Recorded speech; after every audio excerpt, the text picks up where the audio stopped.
All right, class, just so you know, I'm going to put up a bunch of quick videos for your final exam and go over a couple things. So I'm going to move real quickly through this, and I'd like you to go to chapter 16 slides, open them up, and I just want to talk about a couple things really quickly. First thing I want you guys to look at is go straight to slide number 4, okay? And one of the biggest things that we're going to be talking about in chapter 16 and 17, they're pretty short, and I know that we're running low on time, so just bear with me.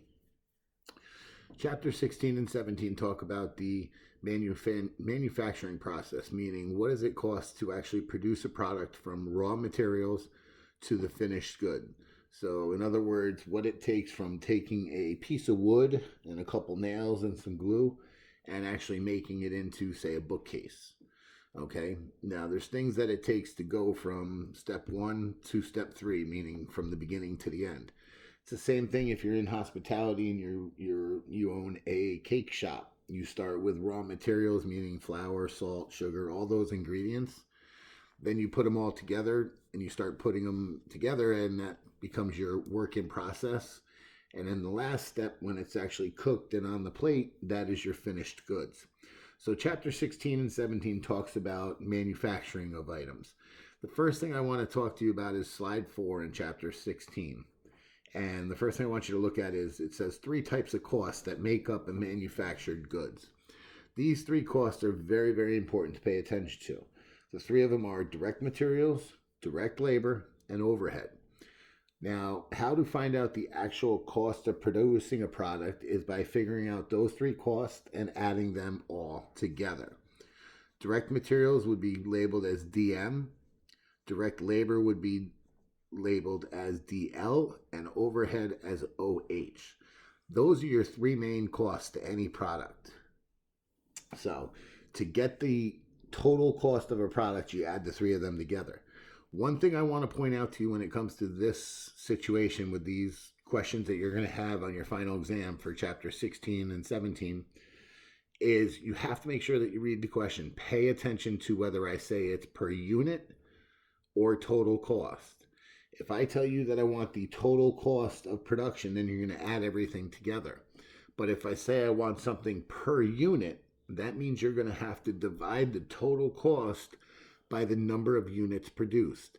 Now, I just want you to hear this because I will go over an example problem before you do your final exam here in the next day or so. I will go over a example problem, and this is what I want you guys to understand is it's very important for you to pay attention to detail. If I say I want per unit, then you're going to have to divide by the number of units. If I want total cost, make sure you don't do that. So you have to listen to what I say. I cannot stress this enough. It's very important. The other thing that I really want you to get out of chapter 16 is the 3 types of inventory accounts that a manufacturing facility has. Okay? If you are in a manufacturing facility, you will have 3 types of inventory accounts that are listed there. You'll have your raw materials, which are unused. That means they're in individual piles. So if you, let's say you produce chocolate, in your raw materials inventory account, you're going to have cocoa beans, you're going to have milk, you're going to have sugar, you're going to have all the ingredients to make chocolate. They're not going to be put together, they're all going to be separate. The second type of inventory account is you're going to have is what we call work in process. That means everything is put together, okay, but you haven't actually baked the chocolate yet. It's all together. The last step is what we call our finished goods. Finished goods is when the chocolate's actually made, it's already packaged, and it's ready for sale. There are several journal entries that we're going to learn to go through with these, and those are in the chapter 17 slides. So I just wanted to get those inventory accounts into your head and for you to start hearing them. So the 3 types of inventory accounts that you're going to learn are raw materials, work in process, and finished goods. Okay? Those are the 3 raw materials, those are the 3 inventory accounts that you're going to be paying attention to. One other point I want to point out to you. The only businesses that have these inventory accounts are manufacturing companies. Best Buy, Walmart, they don't have inventory accounts like these. Okay? They don't manufacture products. They don't start with raw materials and make one. They already sell finished products. You know, when you go to Walmart, you're not buying TV parts to put your TV together. Okay? You're buying a full-fledged working TV from Walmart. Okay? Whereas if you are Sony, you're manufacturing that TV. You're putting it together and selling the finished goods. Okay? So please make sure you understand the difference between a manufacturing company and a retail company. The other thing is that service companies, those are the ones that perform a service, they don't have inventory accounts either because they're selling a service.